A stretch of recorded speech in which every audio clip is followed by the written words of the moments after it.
કે મારી રે એ દીકરી તો મારી આંખોનો રતન જો મારી પાપણના પડછાઈ તલિયું રાખું મારી દીકરી. અને બીજી એક ખાસ વાત કે અહીંયા જેને પોતાના સંતાન નથી સાચવતા એને બાપુ સાચવે છે. એટલે એમના માટે એક લાઈન, દુનિયાએ હું ના મિલ્યા બાપુ તમે મિલશો તો નહીં, લોકોએ ખેલ ખેલ્યા એવા તમે ખેલશો તો નહીં.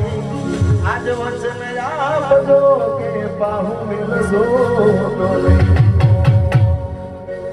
એટલે બાપુ ખરેખર ખૂબ સેવાનું કાર્ય કરે છે અને જે કાર્ય કરતા હોય એના વખાણ કરવાની જરૂર ના હોય. તમે બધા જાણો જ છો. જ્યારે એ તારે ઘેર બંગલા